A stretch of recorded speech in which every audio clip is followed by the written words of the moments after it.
Friends, welcome to nice day kitchen. இன்னைக்கு உடம்புக்கு குளிர்ச்சி தரும் வெந்தய குழம்பு பார்க்க போறோம்.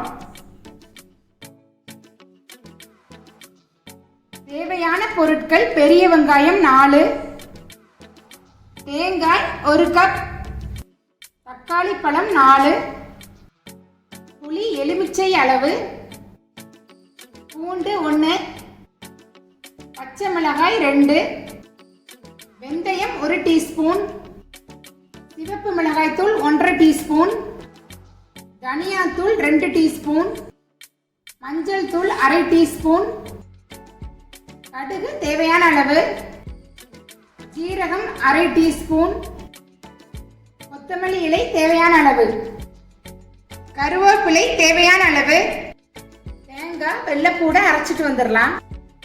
தேங்காய் வெள்ளைப்பூடு சேர்த்து அரைச்சாச்சு. ஸ்டவ்வில் இதே மாதிரி ஒரு பேன் வச்சுக்கோங்க, நல்லா சூடாகட்டும்.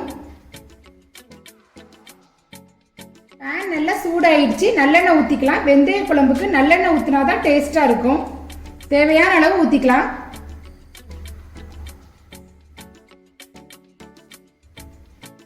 எண்ணெய் சூடாயிடுச்சு. கடுகு போட்டுக்கலாம். ஜீரகம், வெந்தயம் லைட்டா ப்ரௌன் ஆகட்டும். ப்ரௌன் ஆயிடுச்சு. வெங்காயம் போட்டுக்கலாம். வெங்காயம் இப்படி பொடி பொடியா கட் பண்ணி வச்சுக்கோங்க.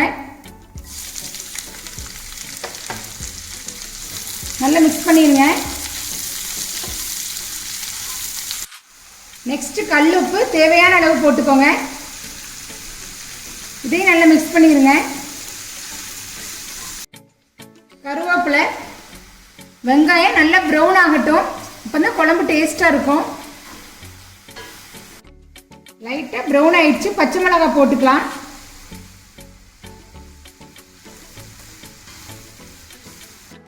நெக்ஸ்ட் பொடியா கட் பண்ண தக்காளி பழம், இதையும் நல்லா மிக்ஸ் பண்ணிருங்க. தக்காளி பழம் நல்லா வதங்கிடுச்சு. நெக்ஸ்ட் மஞ்சள் தூள் போட்டுடலாம். ரெட் சில்லி பவுடர், தனியா தூள் எல்லாத்தையும் நல்லா மிக்ஸ் பண்ணிருங்க. மசாலா எல்லாம் எண்ணெயிலேயே நல்லா வதக்கிருங்க. மசாலா நல்லா வதங்கிடுச்சு. கரைச்ச புளியை ஊத்திரலாம்.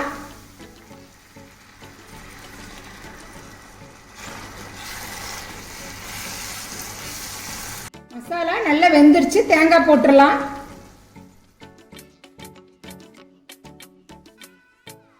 இதை நல்லா மிக்ஸ் பண்ணிருங்க. தேங்காய் அரைச்ச தண்ணியை ஊத்திரலாம்.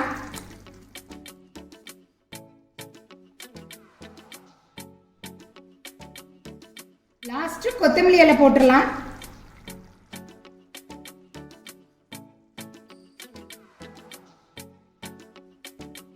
அடுப்பை கம்மி பண்ணி வச்சிருங்க. மூடி போட்டு க்ளோஸ் பண்ணிருங்க. 5 மினிட்ஸ் வேகட்டும். 5 மினிட்ஸ் ஆயிடுச்சு. ஓபன் பண்ணி பார்த்துடலாம். சூப்பரா ரெடி ஆயிடுச்சு பாருங்க. ஸ்டவ் ஆஃப் பண்ணிடலாம்.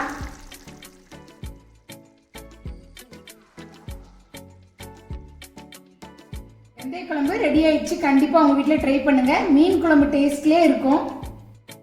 குழம்பு நல்ல மணமா இருக்குது. இட்லிக்கு சூப்பரா இருக்கும். இந்த வீடியோ பிடிச்சிருந்தா லைக் பண்ணுங்க, ஷேர் பண்ணுங்க, மறக்காம சப்ஸ்கிரைப் பண்ணுங்க. பக்கத்தில் இருக்கிற பெல் பட்டனை கிளிக் பண்ணிருங்க. அப்பதான் நான் போடுற வீடியோவோட நோட்டிஃபிகேஷன்லாம் உங்களுக்கு வரும். டேஸ்டான சமையலோட அடுத்த வீடியோவில் மீட் பண்ணலாம். தேங்க்ஸ் ஃபார் வாட்சிங்.